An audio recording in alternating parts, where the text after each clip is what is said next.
అస్సలాముఅలైకుం. Hello everyone, ఎలా ఉన్నారండి అందరూ? Welcome to JICA treats. ఇవాళ నేను super crispy unique millets dosa recipe ఎలా తయారు చేయాలో చూపించబోతున్నాను. ఇది రుచికరంగా ఉండడంతో పాటు ఇమ్యూనిటీని స్ట్రాంగ్ చేస్తుంది, వెయిట్ లాస్కి హెల్ప్ చేస్తుంది, ఇంకా ఫైబర్ మరియు ప్రోటీన్తో ఫుల్గా ఉంటుంది. దీనికోసం నేను ఇక్కడ 1 కప్పు మినపగుళ్ళు తీసుకుంటున్నాను.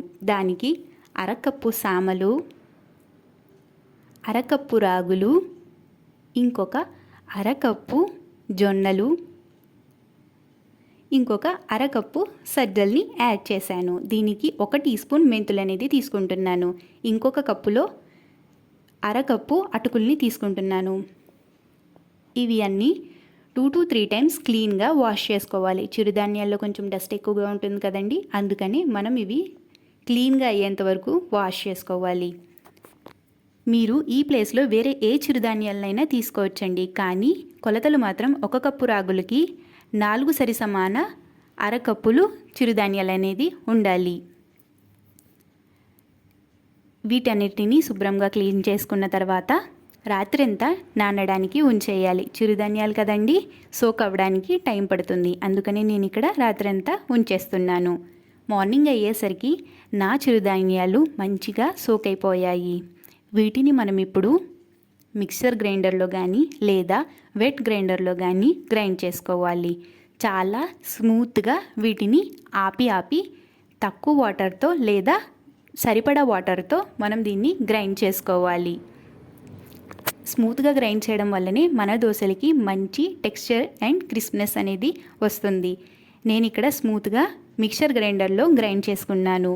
సమ్మర్లో అయితే స్టీల్ బౌల్లో పెట్టుకొని క్యాప్ వేసి ఫర్మెంటేషన్కి 6 అవర్స్ అయితే సరిపోతుంది. అదే మీరు వింటర్లో చేస్తున్నట్టయితే అదే స్టీల్ బౌల్లో వేసి ఒక క్లాత్తో ఇలా కప్పి పక్కన ఉంచేస్తే 6 అవర్స్కి ఇలా స్మూత్గా మంచిగా ఫర్మెంట్ అయిపోతుంది.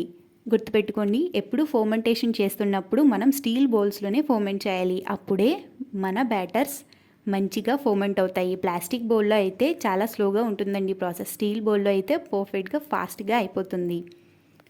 నేను ఇక్కడ కావాల్సినంత బ్యాటర్ని తీసుకుని కొంచెం వాటర్ అండ్ సరిపడంత సాల్ట్ని యాడ్ చేసి మీడియంగా హీట్ అవుతున్న తవా మీద దోశని స్ప్రెడ్ చేసుకున్నాను. 1 టీ స్పూన్ నెయ్యితో నేను దీన్ని ఎర్రగా రోస్ట్ చేసుకోబోతున్నాను. మీరు కావాలంటే 1 స్పూన్ లేదా 1 డ్రాప్ ఆయిల్తో కూడా మీరు దీన్ని చేసుకోవచ్చు. అప్పుడు కూడా ఇవి చాలా టేస్టీగా అండ్ క్రిస్పీగా కూడా ఉంటాయండి. మర్చిపోవద్దు, fermentation is good for crispy dosa. ఈ దోశలో చాలా రకాల ప్రోటీన్ అండ్ మినరల్స్ ఉంటాయండి. మనం రాగులు, సజ్జలు, జొన్నలు, సామలు యాడ్ చేస్తున్నాం కదా. రాగుల్లో ఐరన్, కాల్షియం ఎక్కువగా ఉంటాయి. అలాగే జొన్నల్లో ప్రోటీన్, ఫైబర్, ఐరన్, పొటాషియం ఉంటాయి. సామలు వెయిట్ కంట్రోల్కి, యాంటీ ఆక్సిడెంట్స్తో రిచ్గా ఉంటుంది. అండ్ సజ్జల్లో మెగ్నీషియం ఉంటుంది, డైజెషన్ ఇంప్రూవ్ చేయడానికి హెల్ప్ చేస్తుంది. ఇది పిల్లలు, పెద్దలు అందరికీ బాగా నచ్చేస్తుందండి. షుగర్ ఉన్న వాళ్ళు ఇది ఈజీగా హ్యాపీగా తినచ్చండి. మీకు ఈ రెసిపీ నచ్చిందని అనుకుంటున్నాను. ఈ రెసిపీ మీకు నచ్చితే లైక్ చేయండి, షేర్ చేయండి, కమెంట్ చేయండి. మన జైకా ట్రీట్స్ యూట్యూబ్ ఛానల్ని సబ్స్క్రైబ్ చేసుకోవడం అస్సలు మర్చిపోకండి.